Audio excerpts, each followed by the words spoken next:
మీ ఎలాంటి వ్యాపార ప్రకటనలకైనా వెంటనే మా ఛానల్ సంప్రదించండి. అందరికి నమస్కారం, నేను శిరీష. ప్రస్తుతం మనతో పాటు ఉన్నారు ప్రముఖ తంత్ర జ్యోతిష్యులు, జ్యోతిష్య రత్న, జ్యోతిష్య సామ్రాట్ చింత రుక్మేందర్ రావు గారు. గురుగారితో మాట్లాడదాం. నమస్కారం గురుగారు. మాతృదేవోభవ, పితృదేవోభవ, ఆచార్య దేవోభవ. ఓం నమో మాందేశ్వరాయ నమః. అందరూ బాగుండాలి, అందరికీ మంచిది. గురుగారు, ఈ ఫిబ్రవరి మాసంలో విశేషంగా మీనరాశి వారికి ఎలా ఉండబోతుందంటారు? ఎలాంటి జాగ్రత్తలు తీసుకోవచ్చు అంటారు? ఈ ఫిబ్రవరి మాసంలో పంచగ్రహ కూటమి ఏర్పడుతుందంట. దీని ప్రభావం ఈ రాశి వారికి ఎలా ఉంటుందంటారు? ఇదే మాసంలో శివరాత్రి కూడా వస్తుంది, పర్వదినం. ఓవరాల్ గా చూసుకుంటే మరి మీనరాశి వారికి ఈ మాసం అంతా ఎలా ఉంటుందంటారు? ఆర్థిక పరంగా, ఆరోగ్య పరంగా ఎలాంటి జాగ్రత్తలు తీసుకోవచ్చు అంటారు? మీనరాశి వాళ్ళకు 2026 సంవత్సరం ఫిబ్రవరి నెలలో జన్మలో శని ఉన్నాడు. అది ఒక్కటి తప్పితే మీదంతా బాగుంది. జన్మ శని మాత్రం అంత మంచిది కాదు, కంఫర్ట్ కాదు. మీదంతా ఎలా బాగుందంటే మంచి నిద్ర సౌఖ్యము. మామూలుగా రాహు 12వ ఇంట్లో ఉన్నాడు. 12వ ఇంటికి శుక్రుడు కూడా వస్తున్నాడు. శుక్రుడు 12వ ఇంట్లోకి. శుక్రుడు రాహు 12వ ఇంట్లో మంచిదే. నేను ఇంతకుముందు ఎన్నో వీడియోలో చెప్పాను.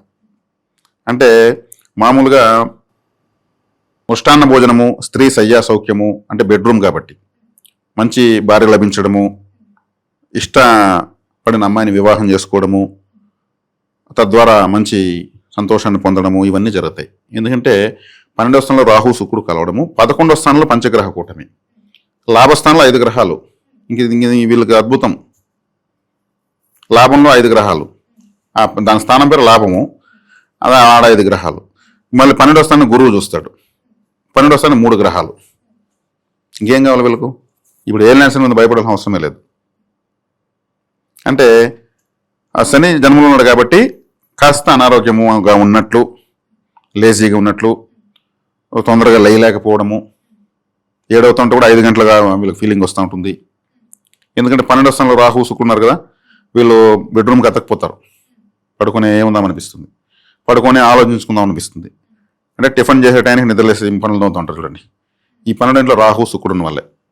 అంటే ఎక్కువగా బెడ్ కంఫర్ట్ అనేది వీళ్ళకి చాలా గమ్ముని మా నిద్రపోతుంటే చాలా హ్యాపీగా ఉంటుందని ఇది. కాబట్టి ఇక్కడ 4వ ఇంట్లో గురువు 12వ స్థానం చూస్తున్నాడు, 3 గ్రహాలు చూస్తున్నాయి. 11వ స్థానంలో 5 గ్రహాలు. ఇంకేముంది? 6వ ఇంట్లో కేతు దిగ్బలం బాగానే ఉంది. జన్మశని ఒకటే వీళ్ళకు తాకడంటే ఇబ్బంది. కాబట్టి ఏలినాటి శని ప్రభావము 100% ఉంది. కానీ ఈ శనిని చూస్తున్న గ్రహం ఏది లేదు. ఈ శనిని నియంత్రించుకుంటే శివాలయానికి ఎక్కువ వెళ్ళాలి. శివాలయానికి ఎక్కువ వెళ్ళకపోతే ఏలినాటి శని పనిచేయదు. సింపుల్. ఏలినాటి శని ఎవరు ఉందో వాళ్ళు శివాలయానికి ఫిక్స్ అయిపోవాలి. ఎక్కువగా వీళ్ళకు ఆటంకాలు ఉంటాయి కదా, కాబట్టి ఆటంకాలను తొలగుతూ ఉంటాయి. ఇంకంతమించి ఏం కావాలి? సొల్యూషన్ దొరికిపోయింది. ఇంకా శనికి సంబంధించినటువంటి సేవా కార్యక్రమాలు, శని సేవకు బాగా కంట్రోల్ అవుతాడు. చెప్పులు కుట్టే వాళ్ళకు ఆలయాలకు చీపుర్లు ఇవ్వడము, హాస్పిటల్స్కి ఫ్లోర్ క్లీన్స్ ఇవ్వడము, కాకి అన్నం పెట్టడము, వీధి కుక్కలకు ఫుడ్ పెట్టడము, ఇవన్నీ ముసలి వాళ్ళకి ఏదన్నా చెప్పులు తీసివ్వడము. ముసలి వాళ్ళకంటే తల్లి, తండ్రి, పెద్దనాన్న, పెద్దమ్మ, చిన్నాన్న, పిన్నమ్మ, మేనత్త, మేనమామ, గురువులు, గురు సమానులు, వీళ్ళందరికీ 60 సంవత్సరాలు పైబడి కాళ్ళు నొప్పులు ఉంటాయి. శనేశ్వరు అంటే కాళ్ళు కదా, వాళ్ళకి చక్కగా మెత్తగా చెప్పులేసి ఓ స్వీట్ ముక్క నోట్లో పెడితే సంతోషపడిపోతారు. మావాడు, మా అన్న కొడుకు నాకు మా అత్తను గుర్తుపెట్టుకుని ఎదుక్కున్న చెప్పులు వేసిపోయాడు, మా కొడుకులు తీసింది మా అన్న కొడుకు తీర్చాడు, వాళ్ళ మేనత్తగారు ఆనందపడిపోతుంది. అంటే 60 సంవత్సరాలు దాటిన వాళ్ళలో శని ప్రభావం ఎక్కువ ఉంటుంది. అప్పుడు వాళ్ళ కంట్లో ఒక రెటీనా వస్తుంది. వాళ్ళ రెటీనా ఒక స్పెషల్ ఎనర్జీ రిలీజ్ అవుతుంది. వాళ్ళకు కూడా తెలియదు విషయం. ఆ ఆశీర్వాదం తీసుకుని ఇక్కడ పడుతుంది, వాళ్ళ బిడ్డ ఆశీర్వదించింది. అది శని గ్రహ తాకని లేపేస్తుంది. కాబట్టి వాళ్ళందరికీ చెప్పులు తీసి ఎన్ని కోట్లు అయిపోతుంది. చక్కగా వాళ్ళకి ఇష్టమైనటువంటి తిండి, వాళ్ళకి పలాంటి ఇష్టం కనుక్కొని దాన్నే వాళ్ళకి తినిపిస్తే ఎట్టుంటుంది. వాళ్ళ దగ్గర ఆశీర్వాదం తీసుకుంటే ఈ శని ఏలినాటి శని అసలు పనిచేయదు. శివాలయానికి వెళ్తా ఉంటే ఏలినాటి శని పనిచేయదు. మనకున్న వ్యతిరేకత ఏదైనా ఉండొచ్చు, ఏలినాటి శని ఉండొచ్చు, దాన్ని మించిన శని ఉండొచ్చు.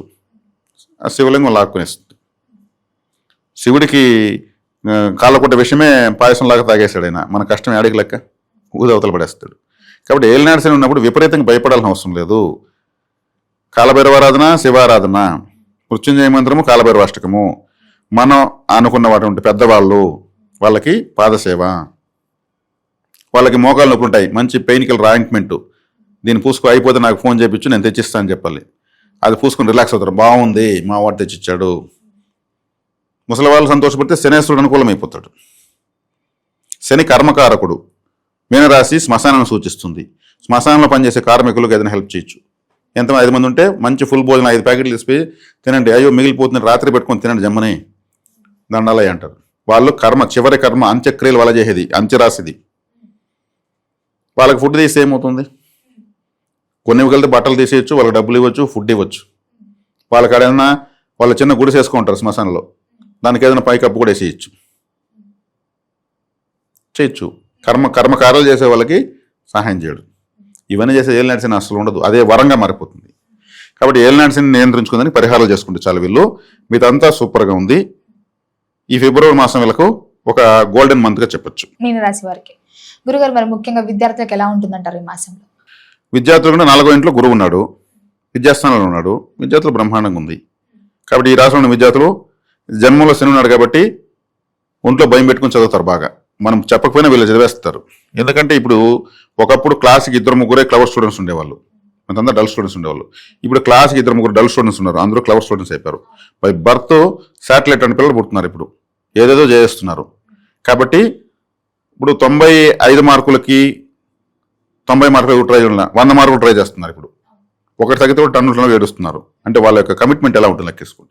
కాబట్టి 4వ స్థానంలో గురువు ఉంది కాబట్టి మీన రాశులు బ్రహ్మాండం చదువుతారు, బ్రహ్మాండంగా రాస్తారు. ఏదో 1-2 మార్కుల దగ్గర ఫీల్ అవ్వాల్సిన అవసరం లేదు, మళ్ళీ ఎగ్జామ్స్ వస్తూనే ఉంటాయి, వాటిలో సాధించుకోవచ్చు. వివాహ యోగం ఉందంటారా? వివాహ యోగం ఉంటుంది. ఎందుకు ఉంటుందంటే బెడ్ కంఫర్ట్స్ ఉన్నాయి, మంచి భార్య దొరుకుతుంది, చక్కగా వీళ్ళు స్త్రీ శయ్యా సౌఖ్యం అనుభవిస్తారు అని నేను చెప్పాను కదా. ఇప్పుడు వివాహం అయితేనే కదా. ఏలినాటి శని ఉంది. ఏలినాటి శని ఏం చేస్తాడు? డబ్బు ఖర్చు పెట్టిస్తాడు. అంటే ఒక శుభకార్యం చేస్తే డబ్బు ఖర్చు పెట్టిస్తాడు, అప్పు అవ్వాలి, లేదు ఉండే డబ్బు అయిపోవాలి. అప్పుడు ఏలినాటి శనిలో మాకు ఈ విధంగా ఖర్చులు అయిపోయినాయి అంటాను. కాబట్టి ఏలినాటి శనిలోనే శుభకార్యాలు ఎక్కువ జరుగుతాయి, పెళ్లిళ్ళు ఎక్కువ జరుగుతాయి. ఇంతకుముందు ఒక వీడియో చెప్పాను. కాబట్టి వివాహం అవుతుంది. ప్రేమికులకు ఎలా ఉంటుందంటారు ఈ మాసం? ప్రేమికులు బాగానే ఉంటుంది. ప్రేమికులకు ఎందుకంటే శుక్రుడు రాహు కలుస్తున్నారు. శుక్రరాహుల కలయిక మంచిది. పంచమంలో చంద్రుడు 11వ స్థానంలో ఉన్నటువంటి 4 గ్రహాలు చూస్తున్నాడు. పంచమ స్థానం అంటే ప్రేమ అని చెప్పాను. చంద్రుడు వశీకర ప్లానెట్. మరి లాభస్థానంలో రవి, కుజ, బుధులు, శుక్రుడు వీళ్ళంతా కలుస్తున్నారు. అంటే ప్రేమ ద్వారా లాభాలు ఉంటాయి. తను ఇష్టపడిన అమ్మాయి తను ప్రేమిస్తుంది, పెళ్లి చేసుకుంటుంది, లేదా తన ఇష్టమైన అబ్బాయి తనకు దక్కుతాడు, ఇట్లాంటివన్నీ. లేదంటే పెళ్లి చూపులకు వెళ్ళి చూసిన అమ్మాయి తనకన్నా బాగా చదువుకున్న అమ్మాయి తను ఇష్టపడుతుంది. ఇవన్నీ అంటే వేగంగా జరుగుతాయి ఇవన్నీ అని అర్థం. ఏలినాటి శని ఒకటి వీళ్ళకు, దానికి కూడా మనం పరిహారాలు చెప్పి అవి కూడా ఈజీగా చేసుకోవచ్చు. గురుగారు మరి మొత్తం మీద చూసుకుంటే కుటుంబ వాతావరణం ఎలా ఉంటుందంటారు మీనరాశిలో ఉన్న వారికి? కుటుంబ వాతావరణం ఎత్తుకుంటే మంచి జరిగిందని సంతోషము, ఉన్న డబ్బు ఖర్చు అయిపోయిందని బాధ, ఇట్లా ఉంటుంది. కుటుంబ వాతావరణం మీన రాశి వాళ్ళకి ఎప్పుడు ఏదో ఒక డిస్టర్బెన్స్ ఉంటుంది. ద్వితీయ స్థానము మేషం పనిచేయదు అని చెప్పాను ఇంతకుముందు మీకు కూడా. కానీ ఆ స్థానాధిపతి లాభంలో వచ్చేసి పెట్టాడు కాబట్టి ఇప్పుడు సూపర్గా ఉంటుంది. కుటుంబంలో శుభకార్యము, మంచి భోజనము, ముష్టాన్న భోజనము, ఇష్టమైనటువంటి పదార్థాలు తినడము, ఇవన్నీ బాగున్నాయి.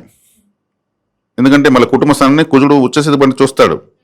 దానివల్ల ఏమవుతుంది? అది బలపడుతుంది ఆ రాశి. కాబట్టి ఇప్పుడు అన్ని విధాలా అద్భుతంగా ఉంది. గురుగారు మొత్తం మీద ఫిబ్రవరి మాసంలో మీన రాశి వారికి ఎలా ఉండబోతుంది, ఏ దైవాన్ని పూజించాలో తెలియజేసినందుకు ధన్యవాదాలు. ధన్యవాదాలు.